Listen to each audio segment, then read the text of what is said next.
Avec Happyformance, Laurence Fané déploie beaucoup d'énergie pour le bonheur au travail et partage ses idées. Comment un burn-out peut également ouvrir des portes, l'importance du bonheur au travail et les conférences TEDx.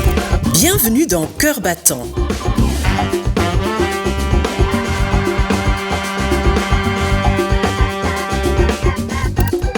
Bonjour Laurence. Bonjour Valérie. Alors dans cette série, nous allons voir ce qui fait battre plus vite le cœur des entrepreneurs et pour cela, j'ai quelque chose à vous donner, un cardio-fréquence-mètre. Merci beaucoup. Oups. Je vais aller droit au but. Dites-moi, qu'est-ce qui vous a donné envie de créer votre propre entreprise ? Alors, il y a plusieurs éléments. Il y a d'abord un contexte familial. Mon père et mon grand-père étaient entrepreneurs. Ils ont connu des hauts, des bas, comme tout entrepreneur en définitive. La deuxième chose, c'est que j'ai toujours eu envie de monter ma boîte de pub. Depuis toute petite, j'étais attirée par cela. Et j'ai fait des études d'ingénieur commercial. Donc, on apprend finalement le B à bas pour monter sa société. Mais je ne me sentais pas encore mûre. Donc, je me suis plutôt lancée dans une carrière de salarié. 18 ans de ressources humaines, j'ai connu un très très lourd burn-out qui m'a retenu un peu plus d'1 an à la maison. J'ai vraiment pris le temps de réfléchir pour comprendre ce qui m'avait emmené là alors que j'avais ce qu'on appelle vraiment une carrière à succès et me dire que je ne voulais plus jamais vivre cela. J'ai repris une dernière expérience au sein du ministère belge de la Sécurité sociale et puis fort de cette transformation, j'ai lancé ma boîte en 2013. Alors dites-moi plus en détail, qu'est-ce que fait Happyformance ?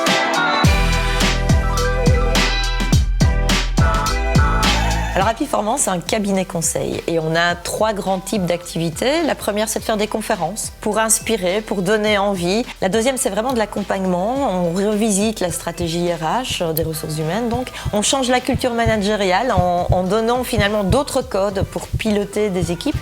Ou alors, on va aider des organisations qui sont en crise, qui ne savent plus comment s'en sortir, à mettre les choses sur la table. Et je vois vraiment que ça fait augmenter votre rythme cardiaque, ça vous tient à cœur. Ça me tient véritablement à cœur. Et puis, ce sont toutes les idées qu'on a autour. J'ai lancé un centre de séminaire, un cursus avec des universités.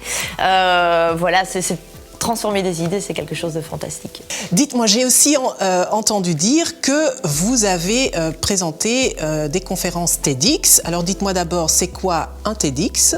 Alors un TEDx, c'est une conférence sous un format court. Normalement, ça ne peut pas dépasser 18 minutes.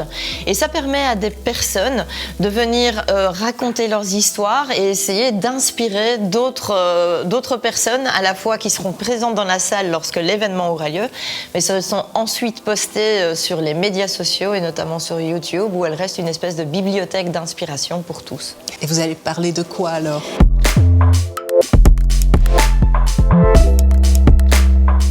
Alors j'ai eu la chance d'en faire 3. J'ai parlé d'abord de cette histoire de la sécurité sociale, de sa transformation. Le deuxième, c'était vraiment sur le cœur du bonheur au travail. Comprendre que ce n'est pas une machine à café, comprendre que ce n'est pas une corbeille de fruits, même si ça peut être sympathique et c'est aussi important. Mais comprendre que c'est en donnant de l'autonomie, en permettant aux personnes de se connecter, en leur permettant d'utiliser au mieux leurs compétences, leur savoir-faire. Le troisième était beaucoup plus lié sur les attentes des jeunes générations par rapport au bonheur au travail. Et tout ça, en fait, ne nous montre qu'une chose, c'est que les résultats pour l'entreprise et donc pour les entrepreneurs sont très importants. Je ne sais pas si vous le savez, mais un collaborateur qui est heureux sera 2 fois moins malade, 6 fois moins absent, 31% plus productif, 55% plus créatif.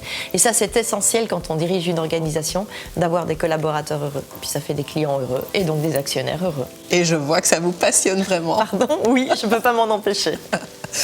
Alors, parlons du bonheur au travail. Est-ce que c'est vraiment encore sous-estimé ? Est-ce que c'est un défi du futur ?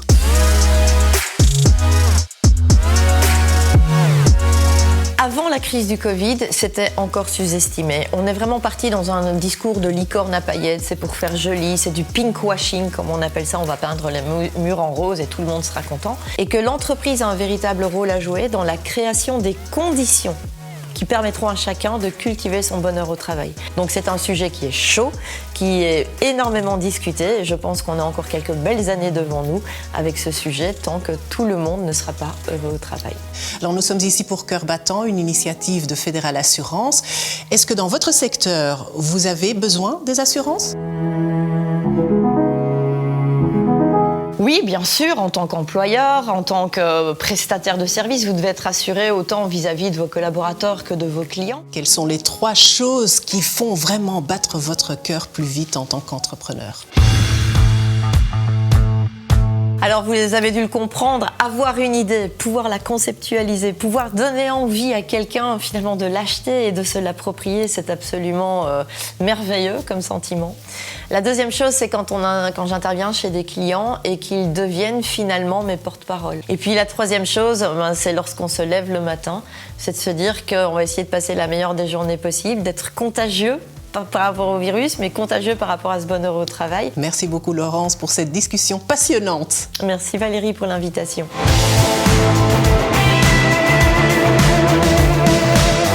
Envie de plus de discussions et d'idées? Laissez-vous inspirer sur le site web de Cœur Battant.